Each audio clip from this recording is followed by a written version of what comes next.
Salve, salve galera, professor Alfredo França com vocês. Nosso vídeo de hoje nós vamos falar sobre a conquista do direito ao voto feminino no Brasil, beleza?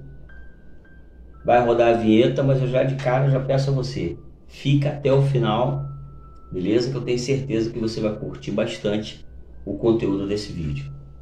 Roda a vinheta.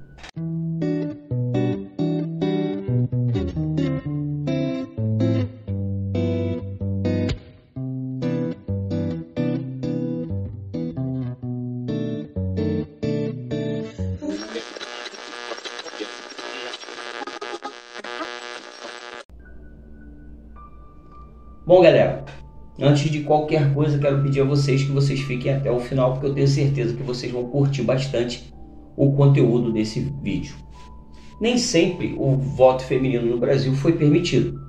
Durante muito tempo as mulheres foram excluídas desse direito de participar do processo eleitoral do país e fazia toda a diferença com certeza no jogo político, ok?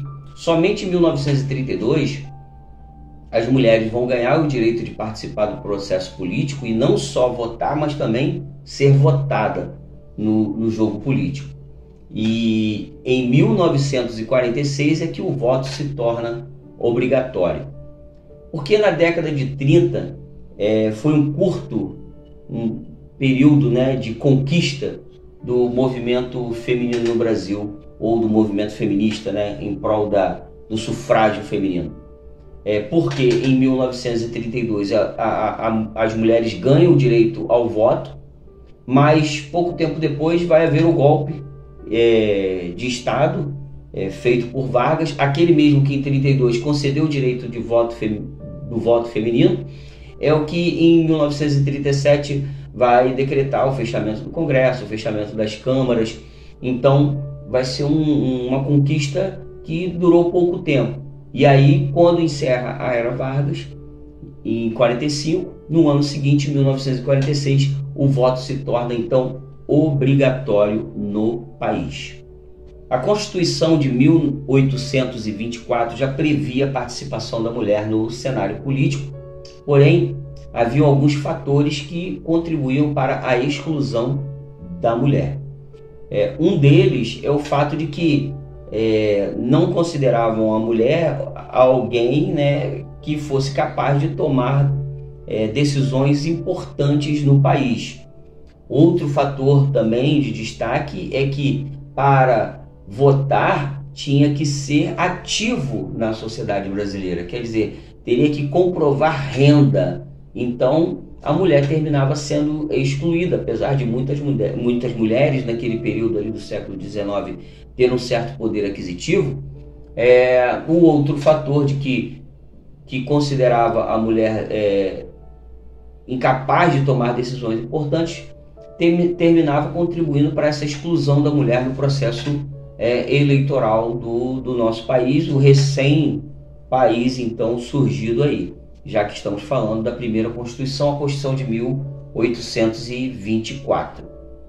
Ainda no século XIX, nós vamos ter algumas tentativas de reverter essa situação aí e dar à mulher essa participação no processo político, no processo eleitoral. Porém, muitas resistências, né? A resistência foi muito grande e terminou que essas tentativas de reverter esse quadro, elas não foram bem sucedidas. Bom, em pleno século XIX no Brasil, já haviam movimentos feministas, né? Ou movimentos que eram a favor do voto feminino. Não só do voto, mas outros direitos que a mulher tem dentro de uma sociedade. Acontece que nesse período, na Europa também, ocorriam movimentos de grupos de mulheres que lutavam pelo direito de participar do processo eleitoral, pelo direito de votar e ser votada. Acontece que muitas mulheres que estiveram na Europa, brasileiras, né, que estiveram na Europa e que, ao voltarem para o Brasil, essas informações que elas trouxeram, terminaram contribuindo para o movimento feminista aqui no Brasil, ok? Esse movimento em prol do sufrágio feminino. Então, assim, nós temos uma sociedade machista no Brasil, uma sociedade patriarcal, mas a gente também tem um movimento que cresce cada vez mais e cresce em virtude, inclusive, da influência externa, dessa influência desse movimento das mulheres na Europa. No final do século XIX, dois fatores, dois acontecimentos, eles vão ser relevantes para esse movimento no Brasil. O primeiro que eu quero dar o destaque é que uma mulher ela vai ganhar, né, ela vai entrar com um recurso e ela vai ganhar o direito de participar das eleições. Então ela vai ganhar o direito de ser uma eleitora. Então esse fator contribuiu, né, para que o movimento ganhasse força, porque outras mulheres vão também almejar esse direito. Um outro fator também que contribuiu foi o surgimento de um jornal que vinculava essas informações. Então isso fazia com que o jornal circulando na sociedade, a informação alcançava outros grupos, né, e outras regiões do país, onde você, de repente, a informação demoraria para chegar, e agora ela chega por meio de um jornal. Então, imagina só, a informação de que uma mulher ganhou o direito de participar do processo eleitoral. Isso motivou as outras mulheres a continuarem na luta e também conquistarem esse direito. Apesar de que na primeira eleição que vai ter, na hora de votar, o presidente da mesa vai impedir que essa mulher vote. Mas fato é que ela ganhou o direito, mas foi impedida por um machista na hora de participar da votação, participar da eleição. No período republicano, surgiu o Partido Republicano Feminino. Olha que interessante, apesar de receber o nome de partido, ele não era um partido político que a gente conhece. Era um grupo de mulheres que se reuniam para debater assuntos relacionados aos interesses das mulheres, para falar de políticas públicas que fossem voltadas para atender às necessidades das mulheres, para falar do assunto principal, que é o voto feminino.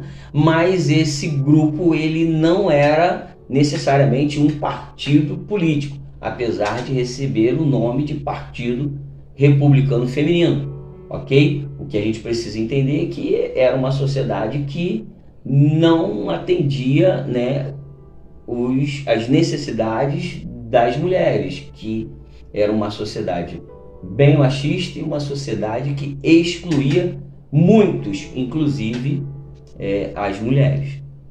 O que nós estamos vendo até agora é que durante o século XIX, apesar de termos essa sociedade, como eu já comentei para vocês, como uma sociedade machista, patriarcal, o movimento ele vai crescer gradativamente, o movimento feminista ele vai crescer gradativamente, ok? E poucas conquistas que na interpretação de alguns daquela época poderiam ser insignificantes, na verdade eram representativas, conquistas bem significativas para as mulheres, porque mostrava que estavam no caminho certo, estavam próximas de conseguir, né, o seu objetivo principal. E aí o que a gente vê é que elas não vão desistir. Então surge um Partido Republicano Feminino e depois surge um outro grupo feminista que vai articular junto até mesmo de políticos do país, pleiteando esse direito aqui, o direito do voto. Então a conquista do voto feminino no Brasil acontece em 1932, em fevereiro de 1932, mas esse período é o período da Era Vargas, iniciado em 1930, mas o que a gente tem dentro da história é que já em 1928, no Nordeste, no Rio Grande do Norte, 3 mulheres se destacaram ali dentro do cenário político, dentro do jogo eleitoral no Nordeste, ok? E uma delas, inclusive, sendo eleita prefeita de uma cidade no Nordeste. Então, assim, o Nordeste tem esse destaque, ok? Porque por uma questão regional, um dispositivo regional, o Rio Grande do Norte ele dá o pontapé inicial aí, mas só depois do início da Era Vargas, em 1932, é que é reconhecido o direito da mulher participar do processo eleitoral, reconhecido em todo o território nacional. Bom, como a gente está falando de Era Vargas, é preciso destacar que um dos carros-chefes aí ou o principal discurso da campanha de Vargas era desarticular aquela política oligárquica que nós tínhamos no Brasil, que excluía muitos do processo eleitoral. Então, durante a República Oligárquica, o jogo político, né, o jogo eleitoral era de uma minoria, ok? Então, eram excluídos do processo eleitoral as mulheres, analfabetos, negros, militares, religiosos. Então, Vargas, na sua campanha, logo depois de assumir a presidência, né, com a Revolução de 30, ele vai pôr em prática, apesar de algumas resistências, de alguns movimentos tentando maquiar esse direito do voto feminino, ele vai pôr isso em prática em 1932, porque era o objetivo dele ganhar essa simpatia também, né, desse grupo que vinha crescendo cada vez mais dentro do país, ok? Então a reforma eleitoral prometida por Vargas alcançaria as mulheres. Então a reforma eleitoral prometida por Vargas, ela também beneficiaria as mulheres. Logo, o voto feminino será reconhecido, ok? Então, em 1932, passa então a ter o direito ao voto as mulheres no país. Bom, qual o destaque que eu quero dar aqui para esse momento? É o de Carlota Pereira, a primeira deputada federal eleita no país. Esse nome importantíssimo. E a partir daí, então, nós vamos ter várias mulheres atuando na história do nosso Brasil, ok? Qual o legado de todo esse processo para o país e para as mulheres? Bom, hoje nós temos aí a Constituição de 1988, que garante o direito universal do voto. E certamente esse movimento das mulheres aí no finalzinho do século XIX, no início do século XX, com certeza esse movimento influenciou outros movimentos, né, que se desenrolaram aí no século XX, e até mesmo a decisão desse voto universal que é prescrito, né, que está registrado na Constituição de 1988. Porque o voto universal não é só o direito de votar, é o direito também de ser votado. E o que fica de importante a partir da Constituição de 1988 é que todo voto tem valor, seja o voto do homem, seja o voto da mulher. Todos temos o direito de votar e todo o voto tem valor. E uma coisa também importante destacar é que, apesar das conquistas, o que nós vemos é uma participação muito pequena das mulheres no Congresso, no Senado, e inclusive das mulheres negras. Então, essa subrepresentação, ela termina atrapalhando os debates em cima dessas políticas públicas que visam atender às necessidades das mulheres no Brasil. Então, mesmo sendo um grupo considerado hoje capaz de reverter a decisão de uma eleição no Brasil, seja uma eleição municipal, estadual ou até mesmo, né, a eleição presidencial,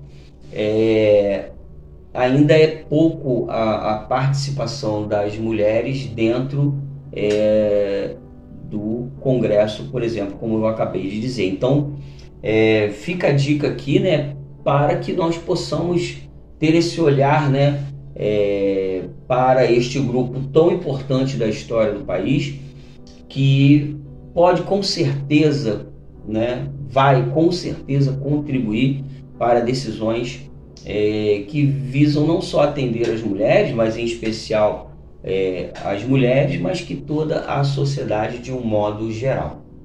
Bom, galera, esse vídeo de hoje é para a gente comemorar o 24 de fevereiro, ok? De 1932, que é a conquista do sufrágio feminino no Brasil. E aí não podia passar, né, batido. A gente tem que falar dessa conquista, a gente tem que falar da importância da mulher na sociedade brasileira, beleza? Então eu peço a vocês aí que vocês se inscrevam no canal, deixem o seu like, o seu comentário, compartilhe também o vídeo, porque isso é muito importante aqui pra gente, beleza? E aguarde o próximo vídeo. Aquele abraço!